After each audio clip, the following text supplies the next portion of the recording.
Hey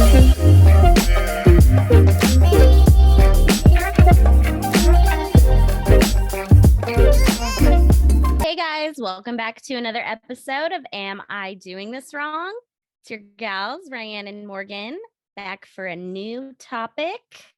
So fun one today. I say that every time though, huh? Do I?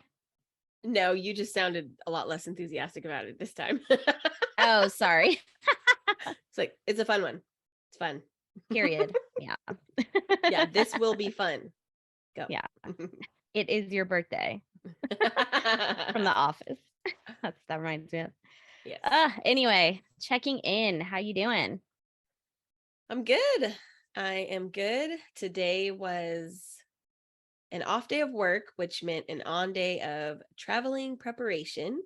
So getting everything washed and packed, and we have family at the house, so it was really fun. Unfortunately, it was a reminder that I don't want kids. But but it was a really good day, and yeah, I'm just excited to leave for my trip. So fun. When this comes out, you'll be on your trip still. Never mind. I will. Yeah. You will. So fun. I'll be in London when this comes out. So hello. So posh. Don't say hello when you get there, please. I already told you this. Hello. Not to anyone British. Right. Okay. Didn't you do a Scottish accent when you were in Scotland or something?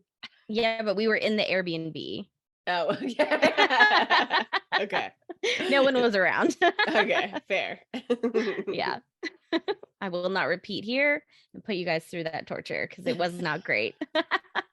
Yeah, it was worse than hello. So yeah. So. Anyways, how are you? I'm okay. Just had like a little work thing come up today that we were just talking about before we started recording. So I'm kind of working through how I'm going to respond. Ooh. Not quite sure. Might take a tip from last week's episode. Yeah. So we will see. We will see what my boundaries are with this because, I might have to do a per my last email. I'm just in that kind of mood,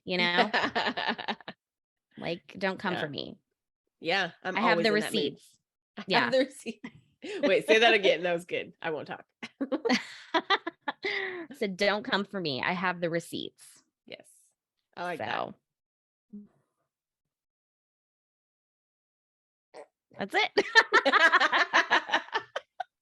Anyway, okay, let's get into a better mood and get on to today's topic. It's a fun one. Yeah, there she is. Woo, okay. Oh, first and foremost, guys, we are not experts, doctors, just two friends trying to figure things out.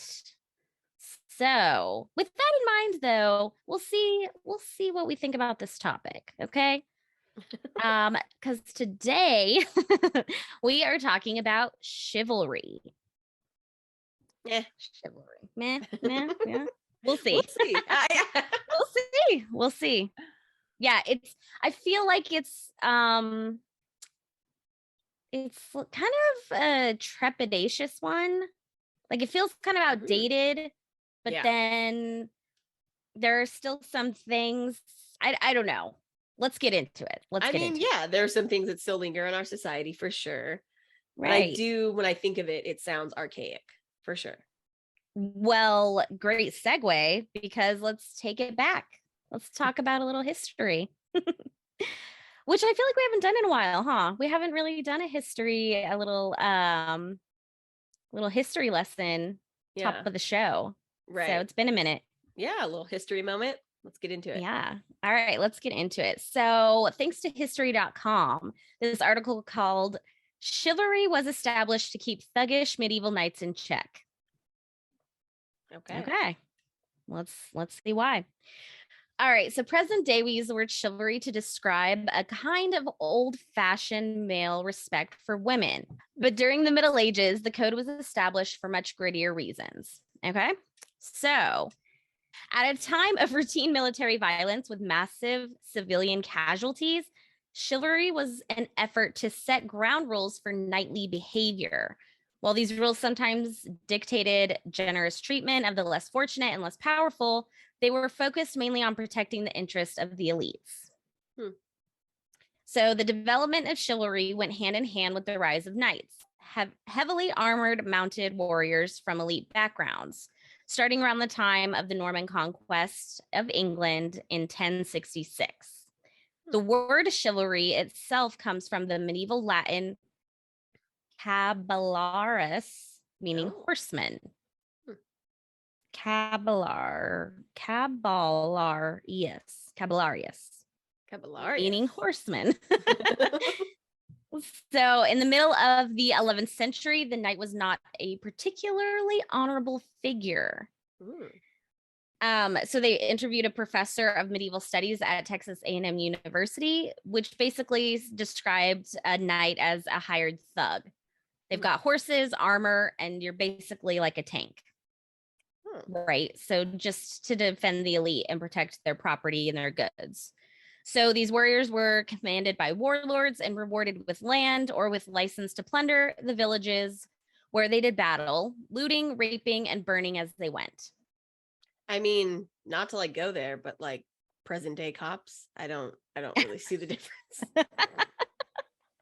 But we'll continue. Ooh, yeah. So what develops as you get into the late 11th and 12th century is the sense that knights have to have a professional code if they're going to be respected and respectable. So there was a firm consensus on what it meant to be a good knight. The most common values found in rules that commanders created for knights revolved around the practical needs of a military force. So bravery in battle and loyalty to one's lord and companions. So that's where like chivalry started, right? Let's get these thugs in check. But where did this like romanticized, idea of the word come from? Right. So it goes on to say that in romantic literature of the time, some of it written expressly for young noblemen who were being trained for knighthood, knights were presented as pious, generous, and merciful. It says there's a lot of courtesy. You want to be able to speak well to ladies, defend ladies. Ordinary women, shepherdesses, are just rather for sport. So it goes on to say a few medieval texts describing chivalry warned against burning and looting towns or raping common women. So yeah, that's where the term comes from. Yeah, so not much has changed. Wasn't for all the ladies, right? Exactly. Yeah. It was still very status focused. Right. And just to type this section, our current understanding of chivalry as a code of proper masculine behavior, particularly in relation to women, has little to do with real knights of the Middle Ages. I mean, yeah, but also too, even the term itself, I don't really think it has much to do with being like an upstanding, like masculine figure. I think it has more to do with control. Like chivalry is very much so, I'll do these things for you, and in turn, you'll be whatever kind of woman that I'm treating you as, right? Like, I don't actually think of like positive, like, oh, just opening the door for you. No, it's like opening the door for you because I want to like look at your ass while you walk in. I don't know. I think that might be because of the situations I've been in where it's felt like they've used chivalry as ways to take advantage of women. So, I mean, I think it's just like more rhetoric about like, no, you're like a really good person in society as a knight, and even though all you're doing is just like protecting rich people. Right. But we're going to like, propagandize you and like tell you that it's actually all in good faith, right? Like, is it really? Is it? Good point. Okay, so we are talking current day. Pause that though, because this article was from 2015. So, but it listed out the top 10 acts of chivalry. So let's do a little game. Let's see what we think of these. Okay. Yeah. All right, Ryann, let us know. Okay, so the first one, open the door. So this says, then this was in the article. It did say a good man will open the door for a lady, but a good person will hold the door for anyone. Fair. Obviously. Right. Fair, right? Yeah. Okay. But I will say though, like just in general, I do feel like sometimes the door holding thing is there's like an expectation of like niceties or an expectation of like a reaction from a woman as like, yeah, like I'm doing this nice thing for you, like you better react to it. You know what I mean? And so to me, there's always just like an ulterior motive, which makes it like, no, go on ahead. I got it. You know? Right. Or you seem creepy and I'd rather like not be near you. But Right. women are just so programmed. And okay, I won't say all women, I'm not trying to just be so general. But as a woman, I feel like I've been conditioned to be polite over being anything else. Yeah. Yeah. Oh, for So, sure. We talk about this all the time. Yeah. right. Yeah. All right. So the next one, retrieved dropped items. Is this an act of chivalry? Do you expect your partner to pick things up that you drop on the ground? Honestly, kind of. Well, you broke your foot a little while ago and you've been having back issues. So I think you have some reasons. I think that's fair, but this kind of reminds me of that trope of like dropping your handkerchief and then you like look Right. away. We've all seen that in a movie. Like, right. I think that's what it's talking about. But for it to be like present day, I don't think I would expect that unless like my hands were full. We're like carrying the groceries in. I'm like, get the toilet paper, like just get the toilet paper. Yeah, I mean, yeah, I just shouldn't get have it to ask you to get the toilet paper. It's our toilet paper, Morgan's like already mad for a relationship she's not even in yet. She's like, get it. Like he got it. I don't know. But I will say I have been more observant of like relationships since I've been in like a more serious one, i.e. marriage. But I'll just say like I've been more observant of the way that people kind of interact in their relationships. And some people really do expect their partner to wait on them hand and foot. Like that's like a thing. Yeah. It makes me cringe. Like I will say like, and Morgan knows like firsthand, like Ben does a lot. He is a very good home nope, that's not it. He's a very good home caretaker. House husband. Just kidding. No, but like he works from home, so that's not fair. But like no, I know. I'm just he's kidding. just But like he's good at like housekeeping. he's good at no. Is it Yeah. housekeeping? That sounds like you're at a hotel. Yeah. Yeah, he's good at changing the sheets. I don't know. He's a good house caretaker. I don't know. Okay. He's a good he's good at the house things. And so I don't necessarily expect it, but he is good at those things. But I do find it a little bit cringe when I see people waiting on hand and foot. I don't know, just for me. I guess more out in public, I would say. Like I have witnessed it myself, like, oh, could you and I do ask him to do things, don't get me wrong. But I think it's more so like, could you hold my jacket? Could you hold my purse? Like, I don't know. Those types of things make me uncomfortable because I feel like it's feeding into this like chivalrous thing. And the feminist in me is like, this is weird. I don't know. Just to me, but maybe that's just me. I'm not a kept woman. So I don't know. Right. But I think even more extreme examples, like not like, can you hold my purse? Like we're out, I'm doing something, here's my purse. Like I've seen even stuff like that. I don't think that's great. Yeah. And see, the thing is though, I think it's a two-way street because a lot of times, I am, mostly talking about like straight relationships, but I've seen it in other relationships as well.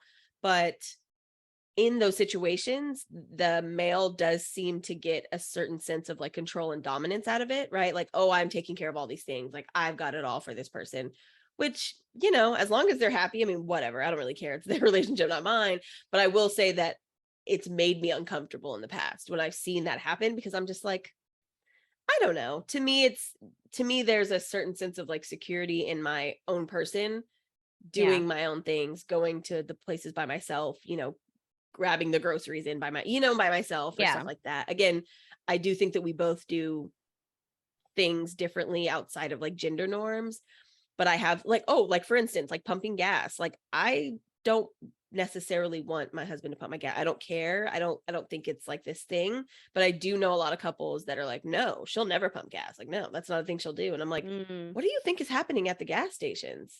I mean, you know what I mean? Like, don't get me wrong. I've like, guys have tried to hit on me, but it's, you know what I mean? I don't know. It seems more of like a control thing there. Yeah. So I saw a meme today that said, are you going to tell me I'm pretty or do I have to go to the gas station? Honestly, though. That's true. So, okay. So the next one is walk on the outside of the sidewalk. I kind of like this one, actually. I do, but like the example went on to explain like you do this for children. And it did have the term quoted like human shield, which is true. I mean, it's a nice thing to do, but yeah, I think that's nice. I think it is nice. And it's more of just like being a good person, but I guess if they're doing it for you, then obviously it has to be like chivalrous because it's like this male female dominance thing, right? Like, yeah, I'll be the human shield, like I'll take the brunt of whatever's going to happen. But I don't hate that one. You know what I mean? Yeah. Okay. Fair. Okay, so the next one is give up your seat. Like on public transportation, for example. Yeah. I think everyone should do that. But for who? Like, who gets the seat if we're the same age? Okay, so I remember when we would go downtown in college, we would like ride the bus. Mm-hmm. I remember standing on the bus in heels and all these guys were sitting down. And that pissed me off. Yeah. Because I was like, I'm in heels, you know? Right. Like my feet really hurt. Right. I wouldn't just expect it, but like I also give up my seat if I see someone get on, you know, maybe someone who's older or maybe someone who has a lot of stuff with them or kids or something like that. I would give up my seat too. So I do think it works both ways, but that would be my example of a time where I was like, hello, I've been dancing all night. My feet are dying. Like, I just want to sit down. Yes, I agree with that for sure. Yeah, I do think it's important to be mindful of the, you know, like your space. Like I try not to sit in the front of like the bus sometimes, unless it's at night, but I do try to sit like in the middle so that I don't have to worry about that really. But sometimes I'm tired too. Like shit, you know, like you don't know the day I've had. Fair. But yes, if I see people with kid, I do offer it. A lot of times they'll say like, oh, no worry, you know, don't worry about it. And I'm like, all right, I'm not going to worry about it now. You know, I offered. So, I mean, you did your due diligence. So there you go. Good on you. Good on you. Thank you. Okay. So the next one is get out of your car. So this is like in terms of when you're picking someone up for a date. Like, what do you think of like staying in the car and just like rolling down the window? Like, hey, over here. Or do you think, what if that's not the person that you're on a date with? That's what I was thinking. I was like, hey, over here could be a myriad reasons of why. He's like, you just look good, so come over here. Like, oh, yeah. That could, yeah, even with drivers, I'm like checking every letter of that license plate. I'm like, absolutely. There are a lot of Sahirs out here, okay? Make sure it all matches up. No, but I will say again, this one, not so big a deal. On a first date, I do think it's important, but also you shouldn't be getting in a car with anyone on a first date. So that's okay. That was, that was going to be my second point. Cause it's like, who's picking people up from their houses anymore? You meet in a public space. Yes. Right. Exactly. We're both walking from very ambiguous areas. You know, I might do a loop-de-loop before I get into this area. You don't know where I'm coming from. Right. Exactly. You drive home in a zigzag. Yeah. You know, things didn't go well. So I don't think I really care in general about like opening the door for me. However, one instance that was kind of funny. Me and my husband were on a double date with another couple, and the other couple, the guy opened the door for the girl, and Ben was like, "Oh, you like open doors for her?" You know, and he's like, "Yeah, I always do." You know, and I was like, "Oh, that's awkward," because now Ben like doesn't open doors for me, and like I feel like he should, but also I don't care. So like, you know what I mean? Like it is a nicety, but it does feel a little bit old school to me. I'm like, I don't really need to open my door, but it's not the worst He thing. could open it once in a while. But why though? What is? I mean, he if you're does both actually. walking into the same place, does he just Oh, like no, no, walk in no, in no. front of you and then? No, no, Oh, no, no, okay. no, not that. Oh no, I meant at the car. I'm sorry, I was thinking car door. I was just thinking Okay. car door. Okay. Yeah. Okay.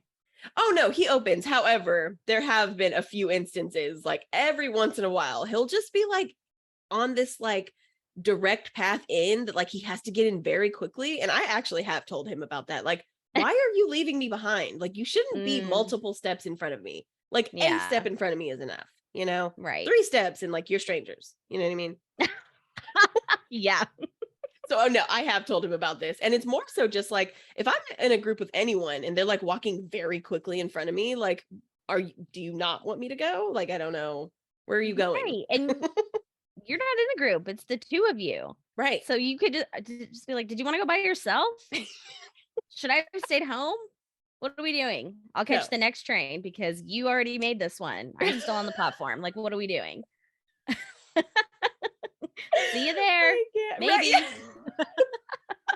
Yeah.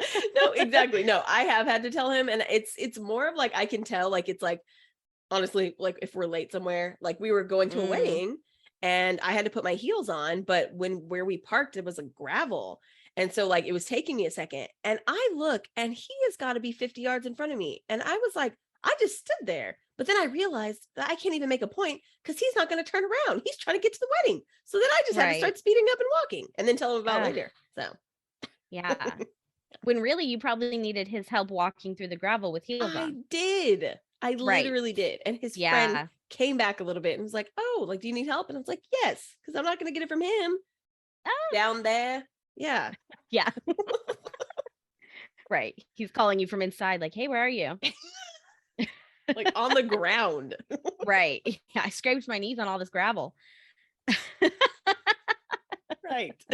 So no, yeah, it's definitely something that's more of it's just a common decency thing. I don't think it's necessarily, for me, it's not chivalrous. Like, oh, my husband didn't do that for me. Like, I don't care about that. It's just like if I'm with anyone and they walk away from me very quickly, it's usually not a good sign. Right. Yeah. It seems, it's not great. Yeah. It's not great. All right. Next one is introduce them to people. Oh yeah. This is important. Yeah. Yeah. Yeah. Right. Mm-hmm. You just feel ignored. Right. Or not important. Or not important. Yeah. Like, oh yeah, I'm here with like, excuse me. Main event. Yeah. You know? Main event. Yeah. But yes, super important. Yeah, super important. I have been on dates in the past. Oh, call back to Yoshinoya boy. So he didn't want to buy me dinner or be nice or just be a human in general. But when he saw people, he was like, oh yeah, like I'm here with my date. And I'm like, no, you don't get to show me off. Okay. So that's definitely a thing. But again, in that sense, it's like, oh yeah, trophy, like, which you can treat me like a trophy if you polish me like one. You know what I mean? Oh, yes. I do know what you mean. Okay, so the next one is put on her coat. So like help her put her coat on. No. Yeah, this one isn't really. Yeah, it feels like you're dressing me. Yeah, when you should be undressing me. There she is. Okay, next one. Make sure she gets home safely. Yes. Yeah. But also human decency. Yeah. I remember my mom would always make sure people got like, wait till they get in their door, you know?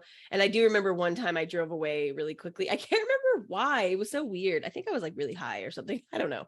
But don't drive and be high. That's not a good thing. However, I did pull off quickly. And I remember like whoever that friend was, I can't remember. It was probably you actually. And you're like, geez, you didn't let me get into the door. I can't remember who it was. I was like, oh my God, I'm so sorry. So yeah, more of a human decency thing. But I do like that. Even like if I were to go on a date and like they were to drop me off wherever, you know, I would like for them to wait until, you know, I got into a building or whatever. Right. Yeah, fair. Or got me to my car. I've had that on first dates, like where they walk me to like, like the parking structure. Yeah. Just to make sure I get there safe. Yeah. Yeah. I think that's nice just in general. Mm-hmm. Next one is walk her to the door. Nope. Yeah. I maybe don't want you to know where, like, what my apartment number is, you know? Right. Like, stay your distance. Also, that's so close to like just like being able to like get into my home. Like, no. yeah. Like a vampire, you know? I have to invite you in. Great example. Yeah. And next one is be a weatherman, which was really random, but Yes. help her dress accordingly. Ding, Which, ding, like, ding. absolutely. I like this is why, like, dates where they're like, I'm not going to tell you where we're going. And you're like, no, it's not that. Like, I don't love a surprise. It's that I don't want to wear like a tube top and a mini skirt to, like, go snowboarding. Like, I don't know what we're doing. This is why friends ask each other what they're wearing when they're going out. You Yeah. want to, like, coordinate outfits. You want to No, make sure, like, exactly. you're not overdressed or underdressed for Right. whatever the occasion is. Right. And don't just say dress comfortably. Like, you don't want me to show up in sweatpants and like my old, like, PE t-shirt. That's Yeah. not what we want on this date. Okay. Me and you have different ideas of comfortable, And also, I don't want you showing up comfortable. I've told you, I've seen one too many Marvel t-shirts off of those Hinge dates. Okay.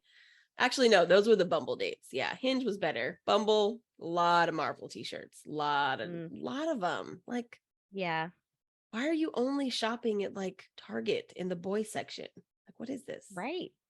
Yeah. I told you one date I went on, he was wearing Chunk from the Goonies doing the truffle shuffle. And I was in heels and I was like, what are we doing? Are you not going on a date? That's what. Yeah. He had like video game plans after with his boys or something. I don't know. I don't know. Okay, so apparently those are the top 10 according to 2015. So you guys let us know where you think it stands as of 2022. But those are our opinions. Right, yeah. So next I wanted to know about chivalry in the queer community. So I was doing a little bit of research and I found this article. It was published. It's called Big Queer Romantic Chivalry by Alex Arbuckle. This is from 2016. Okay. So it was a good read. And as always, you guys know we'll have our resources in the show notes if you want to check it out and read the whole thing. But I just pulled out a couple things I thought were interesting. So they say dating as we know it didn't develop until pretty recently when women went to work outside the home following the Industrial Revolution and began having real monetary power of their own. Money shifted power dynamics, allowed for independence, which was previously impossible, and eventually meant that women could do, quote, wild things like own their own property and decide not to get married at all. Add in the sexual revolutions of the 20s and 60s, and it brings us to where we are today, with a culture of hookups and hangouts and cries that chivalry is dead. Despite the very real and problematic history and implications of traditional masculinity surrounding the concept of chivalry, I'm still a big fan. I'll say it. I'm a femme lesbian who likes chivalry. Big, queer, romantic chivalry. Dyke on dyke chivalry. Hell yeah. Okay. Well, yeah. So she goes on to explain that, or they go on to explain, when it comes to dating, I'm considered pretty traditional. You're an old soul, my friends like to tell me. I don't have any dating apps on my phone, not the Fire one or the Bumble or the one about breakfast foods. I shake my ass at dance parties, but don't hook up with strangers. While I respect and support poly and open relationships, my natural inclination, whether in a relationship or even dating around, tends to be monogamous. I get hit on fairly often, but I'm slow to say yes to dates and have little patience for the gray zone. Goes on to say, I'm a romantic and enjoy taking things slow. I like to be wooed, courted even. I'm into flowers and deep conversations, candlelight and slow jazz. The sexiest thing someone can do besides genuinely listening to me and sharing weird, nerdy things about themselves is to pick me up at my door for a date. There's one of our examples. To me, grand romantic gestures aren't some cliche from terrible rom-coms, but a vastly underutilized form of expression.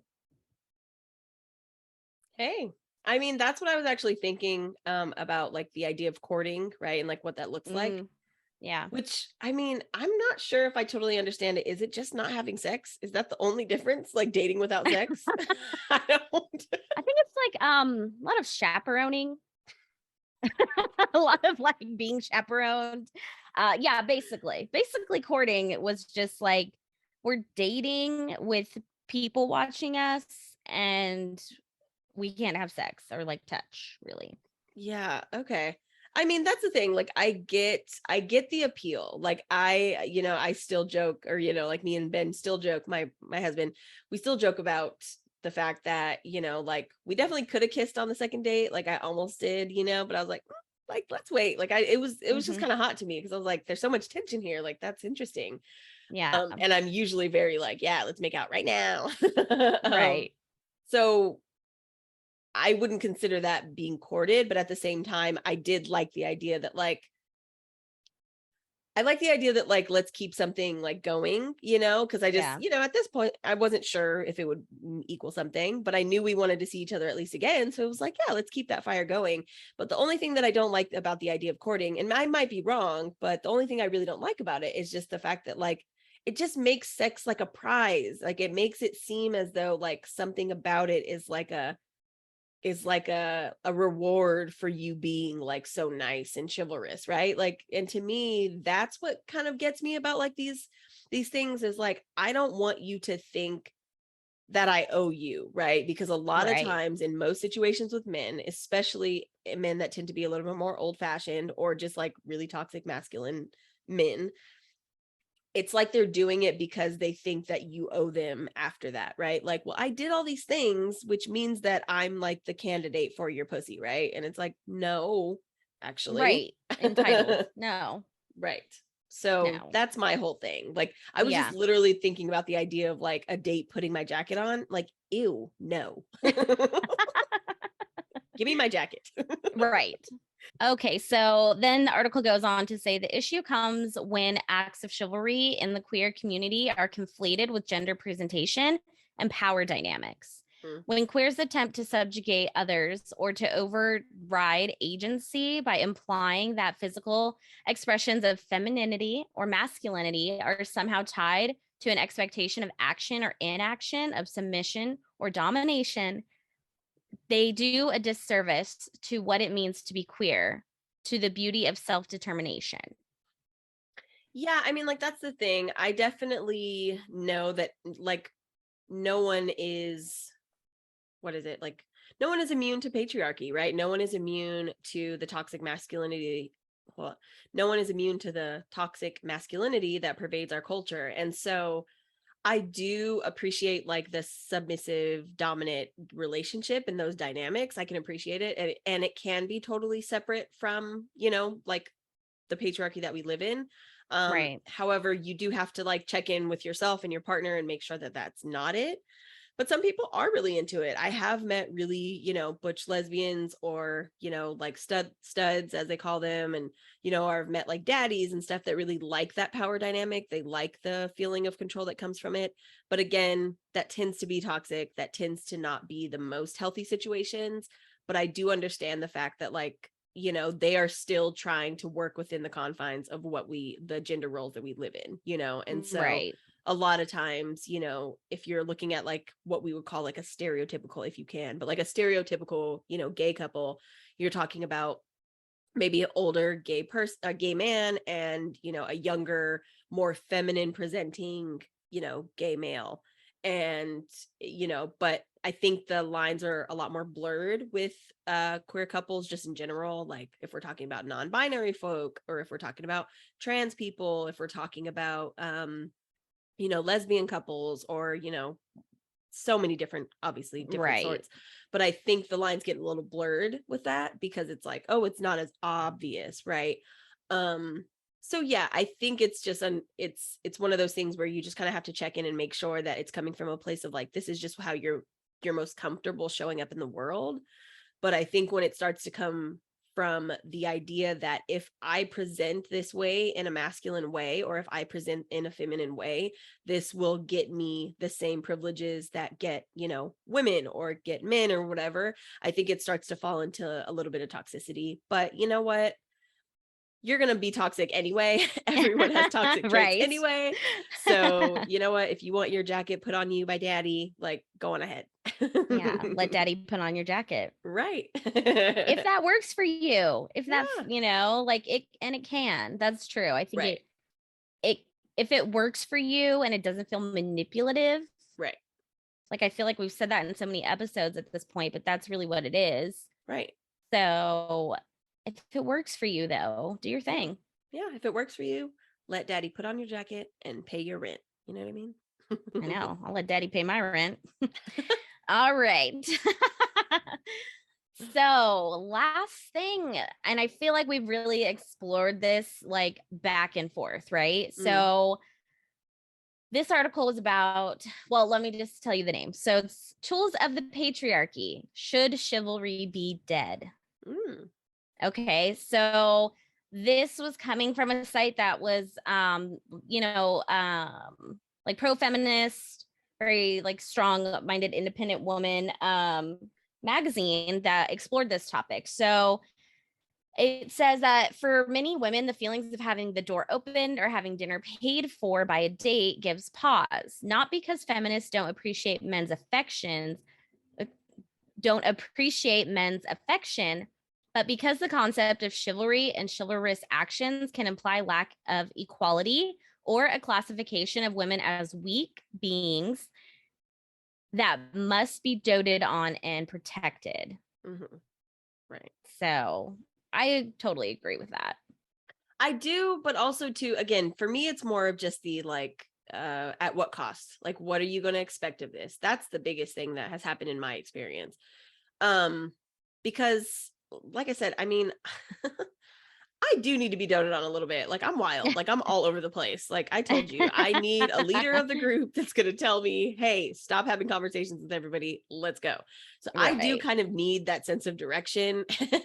Not that I always like accept it. I'm like, no, I'm staying. But, but I do think that isn't always the biggest thing that gets me. It's always just the expectation of what I should be. And so, yes, I understand that that's a little bit of what this is, but for me, it's more so like, what are the actions that you are expecting to get from this, right? Like, what is your motive?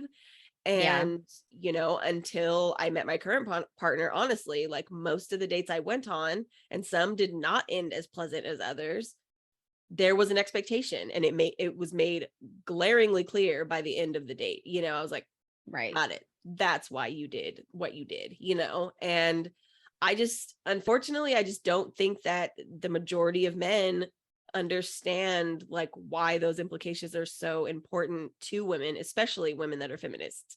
Like there's always like the running jokes about like, oh, like feminists, they'll never find a date. Well, they can find a date, but like, is it worth it? Right? Like, is it worth it at the end of the day? Because a lot of times it's honestly not. Like, it's not worth putting yourself in harm's way just so that, a guy can like, wait on you for a few hours. Like, it's just usually not worth it. But if you're already dating this person and that's just something that you like and you prefer, I mean, hey, like to each their own, but I don't necessarily let that affect the way I see my own relationship, because it's like, those things just don't hold as much value to me. I open the door for my husband sometimes, like, and I don't mean like at like restaurants and stuff. I mean, well, that too, but I just mean like the car door, like I open it for him if I can, and I think that those are things that just being a good human, it comes with that, like I want any of those things to be done for me, my friends, my family, whoever's in my, in my immediate circle. But yeah, sometimes in public spaces with like men, it just feels uncomfortable because it feels as though, like Morgan said, like, I don't want to be close to you. It feels as though it's like, what is the motive? Because I've had so many experiences where the motive was less than savory. We'll say that. Yeah, very true. Is it sweet that he wants to walk on the street side of the sidewalk or hold the door? Or hold the door or pay the check so I don't have to? Or is it all just stirring the pot, allowing women to be seen as less capable? So it goes on to explore what is chivalry today. So chivalry eventually evolved into what we know today, a gender-based code to be followed by gentlemen who want to be part of the moral and social code. Men perform certain duties or courtesies to protect and, at least theoretically, honor women. There is a myriad of ways chivalry continues to manifest itself today, from helping a woman with her coat, waiting for a woman to sit down first, opening a car door for a woman, or not allowing a woman to pay the bill. Still chivalric actions. Did I say that okay? Chivalric? Interesting. That's the first time I've heard that, but chivalric. Yeah, I think so. No, it was right. Chivalric. Oh, wait. Still, these actions are based in the idea that women are inherently weaker and require a man's aid or protection in order to function in the day-to-day. Yeah. So I get what you're saying about like the expectation part, but I think chivalry, just the idea is that like the guy is being respectful.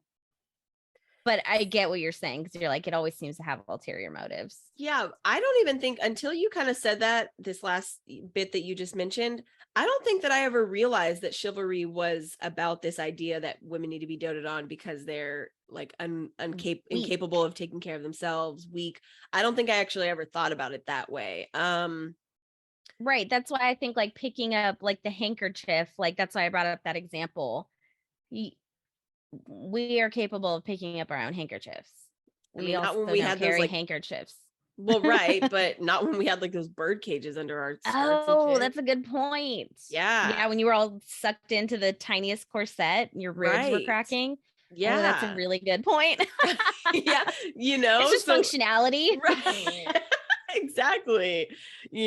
So which again, obviously we've come a little far away from that, right? But I do understand, obviously, like in some ways it could be utilitarian. Like, even if, like you said, if you're wearing heels and like you drop something, it is going to be a lot harder for you to grab it, like, right. There are ways that this can be just a nice thing to do. But again, it should just be a nice human being, because if I'm in flats and my friend has heels on, which happens a lot because we have a very big height difference.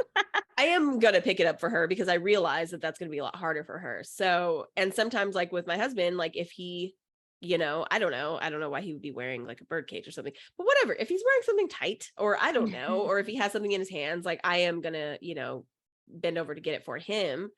But I will say that in public sometimes, like, it really just depends on the environment, but I will say I am a lot more cautious helping men in public nowadays. I feel like I used to try and be really helpful towards everyone, but unfortunately, like, just with experiences as being a woman, like I do, especially now more so than ever, like do kind of avoid like having as many interactions with men as I can, because unfortunately we just live in that type of world. I mean, I told Morgan this the other day, like I really should just like take a tally of how many times during the day men say inappropriate things to me. Like, I really think it would be unbelievable. Like, I don't think people realize how uncomfortable like people can actually make you, especially when they feel like the power dynamic is in their favor. Right. You should do that. I should. Well, yeah. That's true. I work from home, so no one's really talking to me during the day, but right, you're out and about in the world. So I am. Yeah. It's interesting. It's interesting. Yeah. But don't help people with their stuff all the time either. It's a very Ted Bundy move. Like, no. Yeah. Don't need help. I mean, don't be an asshole, but like, be cautious. That's all we're saying. So, and the article is saying, we are not saying that men should stop buying women dinner. We're not saying that men should never open doors for women. We are simply saying men should not need a code of honor to know to do these things. And men, you should be thrilled if a woman wants to do these things for you too. Equality, as in all things, is key here. Mm-hmm. Yeah. Yeah. So, yeah. So their big question, should chivalry be dead? Simply put, yes. They answered it for us. Right. So societal rules such as these treat adult men like children who must be carefully told what to do in order to get things right and be polite. It's not too much to ask that adult men act like adults. Outdated guidelines shouldn't dictate how men should treat women, but rather basic human decency. Mm. The fact is, chivalry is a standard that is based on sexist ideas, created during a time when women were referred to as damsels in distress, and when men with power were so out of control, they needed a clear set of rules to tell them not to rape any woman they saw. Mm. And there it is. Which, yeah, is that an outdated thing, though? Yeah. Okay. So maybe they do, so maybe we do need chivalry. We need a lot of things. Yeah. All right, let's move on. So, while the concept is outdated and misogynistic, the idea of respecting those around us, regardless of their gender identity, should not be. Some ideas to ensure gender equality while dating as a heterosexual, it says, include discussing plans and decisions with open dialogues and letting everyone speak for themselves, and living by the idea and living by that no and living by the ideal that one party of the relationship is not, quote, weaker than the other due to their gender. Perhaps instead of chevaliers leading the way for dating ideals, respect mutual should be the new coined term to lead happy and healthy relationships, regardless of the gender of those in said relationships. Fair point. Yeah, I'm with it. me too. Just be a good person. Yeah, just be a good person. Try. Exactly. Right. Mutual respect, like mutual accountability, all the things. And if there are some things that you just hold near and dear to you, I mean, just talk to your partner about it. I really like opening the door for you. Like that's something that I grew up with, and it's just something that I'd like to do. And if your partner's like, no, fuck that. I mean, your partner might be kind of an asshole, but also like, Right.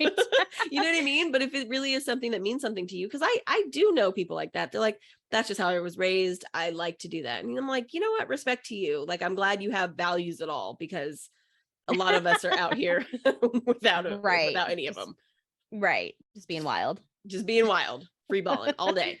But so yeah, I think it's more about, the communication of it all, just making sure that they know that, this isn't to try and dupe you. This isn't to try and demean you. Like, I cannot tell you how interesting and refreshing it was when my current partner like asked, is it okay? Like, if I can't remember what it was. Oh, we talked about getting tested. Like, he was like, not sorry, I know it's awkward, but like, have you been tested recently? I was like, actually, yeah, like I have been tested recently, like, especially getting back out dating, blah, blah, blah.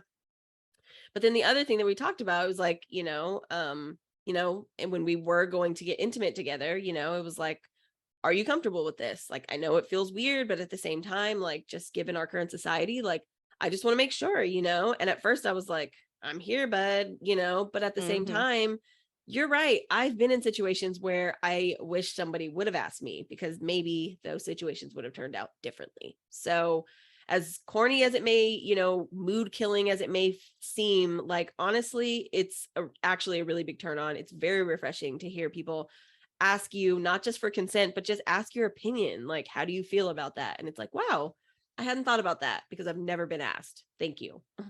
Right. So maybe we need to redefine chivalry. That sounds like something I would want. I like that. Yeah. Yeah. Well, our big question at least, are we doing this wrong? Yeah, I didn't even know the real meaning of it. So yeah. I feel like I've gotten upset in situations where I think like I had just been like jaded from my past. And so I was kind of like, don't do that for me, Yeah. And so I feel like that was a little bit doing it wrong, because hopefully it's coming from a good place. But at the same time, like, I can only speak from my own experiences. I can only act from what I've been, from what I've experienced. And so now I'm trying to unpack those things and recognize that like everybody's different, like that might not be the case with newer people. But at the same time, like, look, as a woman in this world, like, I have to be very mindful of the places I go, the people who I, talk to, where I am late at night. Like, those things do matter. It's not because I think that it's my fault but it is my responsibility because I want to make sure that I make it home safe. You know what I mean? So unfortunately, yes, I've done it wrong, but I like the idea of redefining chivalry for sure. Me too. Me too. Like, I think I do have different aspects of my personality, or like the way I move through the world, where I want to be independent and I don't want that help. But in like a dating situation, that might be a little bit different. Mm-hmm. But I do know myself. I think I can also be generous. So that's right, boys. She's generous. So yeah, she's generous. She could be your daddy. So yes, I like the idea of redefining chivalry. Yes, for sure. Yeah. Also, Morgan's short. Like, you do need chivalry. Like, let's be real here. Right. I just need someone to get something off the top shelf. That's really what it is. That's the most chivalrous thing that you can do for me. And that's why I'm friends with Ryann. The truth comes out. Right. Yeah. No, but there is an extreme height difference between us, and it's pretty funny when we stand next to each other. So true. I know. Wonderful. Oh, all right. Well, we would love to know what you guys think about chivalry. Do you have any stories where you maybe wanted to pay for dinner and they weren't cool with it? Like, we want to hear like the flip side of it too. So if you guys want to let us know, you can reach out to us at wrongthepodcast@gmail.com. We'd love to hear your stories. And if you'd like them shared on the podcast, just let us know. Otherwise, you can check us out on YouTube for the visual conversation, slide into our DMs, or check out our posts on Instagram and Twitter at Wrong the Podcast. And don't forget to rate, review, and subscribe wherever you guys get your podcasts. Tell your friends, tell your family, tell your chosen family, tell the world we're here and we're talking about doing things wrong. And we have some very cool stuff coming up, you guys. So get ready for this summer because there are going to be some little surprises for you. So get excited for that. And that wraps us up for this week.